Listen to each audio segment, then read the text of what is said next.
Hi class. Today we're going to be going over principles of typography. I understand it's a very difficult subject to get used to, so the more we can talk about it and learn the terms of the industry, the better. So let's get started. So what is type?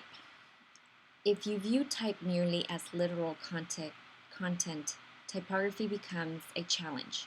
Once you embrace type's critical role in graphic design, you can best think about type and design with it. I know in the beginning it's kind of intimidating when you think about what you're going to do with your type. So the more that you can practice, the better. People sometimes, if they're given, let's say, a Word document full of text, and they're asked to create or design a layout with it, they just don't know what to do with the body of text. So sometimes they just want to, if they don't know what to do with it, it might end up looking boring. So what they end up doing is just like shoving it in a corner in your layout, and it just doesn't look like you treated the type. So that's what makes a piece boring, and it doesn't call you to go read it, and it doesn't call your interest. So it's important that you know certain elements, um, and you don't get intimidated with the type, because it's not just the body of text, also the titles and how you format the content. Okay, so the design and arrangement of letter forms to communicate a message, that is what typography essentially is. And here are some examples of typography being used, for instance, in a poster, where sometimes script font or handwritten fonts, they can be used as elements of the design. And these are some other examples of package design, and it just shows a very strong use of typography. So some of the type terms, let's just go ahead and see what this is. Today, almost all type is produced digitally or is handmade. However, most type terminology is based on earlier process, when type was cast in relief on three-dimensional pieces of metal. So before we had technology, before we had computers, a lot of the way that we communicated with mass producing, let's say, publishing books or newspapers, had to do with um, a lot of labor intensive techniques, or handmade. So some of the type terms: letter form, the particular style and form of each particular letter of our alphabet. So basically a letter from the alphabet. A type font, a complete set of letter forms, numerals, and signs. So I think we all know what fonts are. Those are, like Helvetica, Times New Roman, Futura, those kind of things. A type family, several font designs contributing a range of style variations based upon a single typeface design. So the family, I have an example here on the left. In this example, the type font is Helvetica, but notice all the different variations within the type family. So sometimes we want to use different fonts when we're designing, but you can stay within the same family just by using, the heavy and the italics, or, I think that makes a much cleaner design, because sometimes we can get a little bit, we can be all over the place with our designs, and we don't want to distract from the message. So I always believe in simplicity. I do like how the trend now, it's just becoming like simple. Less is more, basically. You take away all the distractions, and you're just left with the message that was intended. Okay, so The type style is modifications in a typeface including light, medium, bold, italic, or condensed. Serif is a small element added to the upper or lower end of the main stroke of a letter form. So as you can see here, the serif are these little, what they call, serif, what they call is feet. What it means is feet. And so it's these extra little elements sticking out of certain fonts. Serifs are actually used a lot in like books or newspapers because it is said that sometimes these little elements here, they kind of help the eye read across the page. So it's debatable, but which one is more easy, either a serif or a sans serif. But I believe a lot of magazines and newspapers use serif font because it actually does help the eye go across the page. Then we have sans serif. That would be a typeface with no serifs. And the sans serif basically, doesn't have these little feet. So the word sans is actually Latin for without. So that's how you can remember that. Okay, so some other terms is the ascender, which is basically part of a lowercase letter above the X height. Oh, this is the ascender, the bottom part. And the descender is part of lowercase letter below. I'm sorry, the ascender is the top part and the descender is the bottom part of the fonts that are sticking below the baseline. So the baseline defines the bottom of capital letters and lowercase letters excluding descenders. So the baseline is basically the line where the font sits. So anything that is beneath that would be the descender, and anything above this line here is the ascender. So everybody, I think, should know what lowercase and uppercase is, but just to remind you what these terms are. Typography measurements. The height of type is measured in points and the width of letters is measured in picas. So this is what the inches, points, and picas look like. And you will see those in a lot of the programs that we use, whether it's Photoshop, Illustrator, or InDesign. You will always see inches, points, and picas, and you might be asking yourself what these mean. So the traditional system of typographic measurement utilizes two basic units, the points and the picas. So typography measurements. We have tracking, which adjusts the space between the letters. Okay, so here we have just a word typed out, and you notice how it's opening up the tracking here. The leading is adjusting the space between the lines in a paragraph. So right here, this is a tight leading, and then here is more space between the lines, which is this is where you're opening up the leading. You're giving it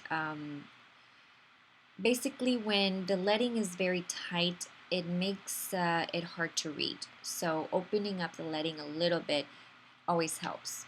When you use your programs, it's always good to just give it a little bit more space between the lines, because our eyes get tired and we need room to breathe with our eyes, so if you open up the leading a little bit, it just kind of gives it, it gives our eyes, it makes it easier for us to read. So the reason it's called leading is because traditionally leading in metal type was where strips of lead of varying thickness measured in points were used to increase the space between the lines of type. So, so that's where we get that term. I know it reads out leading, but it's actually pronounced letting. Okay, so classifications of type.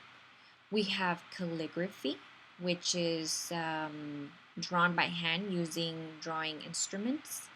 It's very ornamental, I guess you can say. We have old style typeface, which was introduced in the late 15th century, characterized by angled and bracket serifs. So the old style, kind of like, let's say, Times New Roman, this style is used for more traditional or classic subject matter. So if you are designing for something more serious or, I guess, classy, let's say for classic, let's say it's for a library or something like that, and they want you to design something that is, they want to emphasize, trustworthy and it's been here since 18 something, then you would choose a classy font like this one. Now, the modern typeface was developed in the late 18th century and early 19th century, whose form is more geometric. So this style is more geometric or futuristic. So if you're designing for something very modern, you would go with a sans serif font. So not that you can't do either, but this kind of helps know which direction you're going. You can definitely break rules all the time, but it just sort of helps you in the beginning to kind of know and get familiar with the typefaces. Okay, so designing with typography. It's very important when you first start that you choose the right font. So selecting a typeface suitable for your concept is important. So in this example, we have My Deepest Sympathy and Condolences. The way it looks here and the way it looks here give you two completely different feelings. So typography can evoke feeling as well. So you're illustrating and you're communicating in not just a literal way, but also a visual way. So, for instance, we have important and we have important. Like, which one looks more important? This one looks a little bit amateur or cartoonish or something. So this one, ancient, it looks a little futuristic, and ancient, that one looks a little bit more classy, I guess. Casual or casual, this one looks a little bit more fancy, and this one looks more casual, I suppose. So it's very important that you choose the right type of font. Now, the font that you use has a secondary meaning, but you should not rely on the font alone to get the message across. Sometimes when we're beginning to design, we tend to gravitate more towards fonts, but the fonts are not what makes you a designer. What makes you a designer or a good graphic designer is how you treat your type. So it is important that you choose the right fonts and things like that. But really, to be honest with you, if you're a really good designer, you don't need an array of different fonts. You can really make your designs look just as good just by, if let's say you just had five fonts that you always used. It really depends on how you treat the type, so especially if you treat your typography like the design element. Okay, so facilitating reading is very important. Okay, so when you choose a font like this, your eye is just straining just to read or just to get through with it. So Be very careful what type of fonts you use for title and what kind of fonts you use for content. The content font needs to be very legible and easy to read. So stick with something very neutral. You don't want to get too crazy with the content font. You can get more experimental, let's say, with the title or something. Okay, so designing with typography, we have clarity, readability, and legibility. Okay, so text type set in all capitals is difficult to read. We actually recognize the shapes words make. You may use all caps for a title or a logo, but it helps the eye if you open up the tracking. So when we read, when it's all caps, it looks like one big rectangle to us. It helps when it goes up and down. The uppercase and lowercase letters actually create shapes that help us read, and even if we don't realize that, when we read, it really does help us. Okay, so essentially ensuring readability means text is easy to read, thereby making reading enjoyable and frustration free, as well as interesting. Okay, so we don't want to frustrate our reader. We want to make sure that we get the message across, and since we're about communicating, we want to make sure that we don't that we make it as legible and as easy as possible to read. Okay, so in summary, some view type as the verbal part of the design message, providing context and support for the imagery.